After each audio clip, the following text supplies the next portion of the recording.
On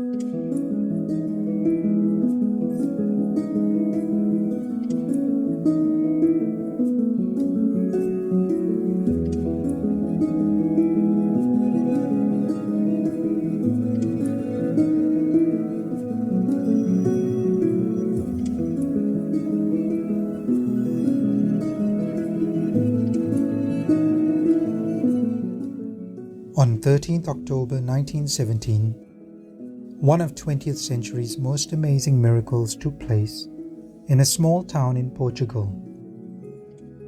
It was a miracle like those read about in the Bible during the time of Moses.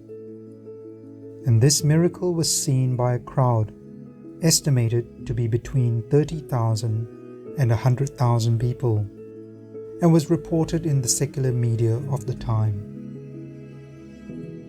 The crowd ranged from faithful believers to socialists who were angered by the idea of there being a God.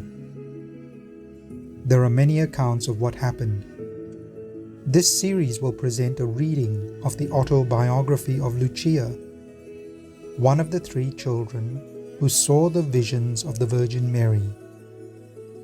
She not only described what she saw in the apparitions, but also what happened to the children leading up to and after the miracle.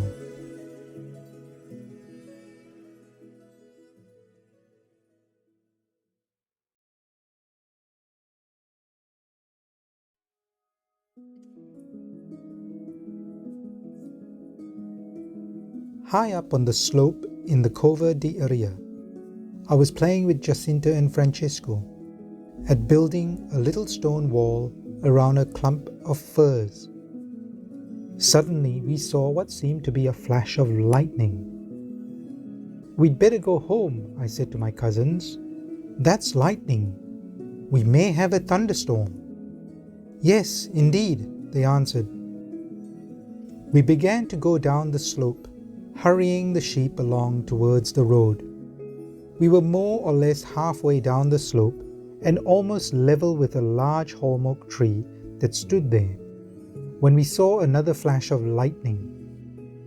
We had only gone a few steps further when there, before us, on a small holm oak, we beheld a lady all dressed in white. She was more brilliant than the sun and radiated a light more clear and intense than a crystal glass filled with sparkling water when the rays of the burning sun shine through it. We stopped, astounded, before the apparition.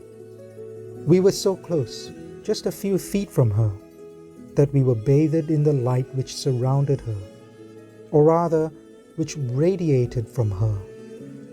Then Our Lady spoke to us. "Do not be afraid. I will do you no harm." "Where are you from?" "I am from heaven." "What do you want of me?" "I have come to ask you to come here for 6 months in succession on the 13th day at this same hour. Later on, I will tell you who I am and what I want. Afterwards, I will return here yet a 7th time. Shall I go to heaven too?" "Yes, you will." "And Jacinta?" "She will go also." "And Francesco?" "He will go there too, but he must say many rosaries." Then I remembered to ask about 2 girls who had died recently. They were friends of mine and used to come to my home to learn weaving with my eldest sister. "Is Maria das Neves in heaven?" "Yes, she is. I think she was about 16 years old." "And Amelia?" "She will be in purgatory until the end of the world. It seems to me that she was between 18 and 20 years of age. Are you willing to offer yourselves to God and bear all the sufferings He wills to send you as an act of reparation for the sins by which He is offended, and of supplication for the conversion of sinners?" Yes, we are willing. Then you are going to have much to suffer, but the grace of God will be your comfort. As she pronounced these last words, the grace of God will be your comfort, Our Lady opened her hands for the first time, communicating to us a light so intense that, as it streamed from her hands, its rays penetrated our hearts and the innermost depths of our souls, making us see ourselves in God, who was that light, more clearly than we see ourselves in the best of mirrors. Then, moved by an interior impulse that was also communicated to us, we fell on our knees, repeating in our hearts, O most Holy Trinity, I adore you. My God, I love you in the most blessed sacrament.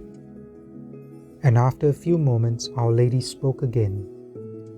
Pray the Rosary every day in order to obtain peace for the world and the end of the war. Then she began to rise serenely, going up towards the east until she disappeared in the immensity of space. The light that surrounded her seemed to open up a path before her in the firmament, and for this reason we sometimes said that we saw heaven opening.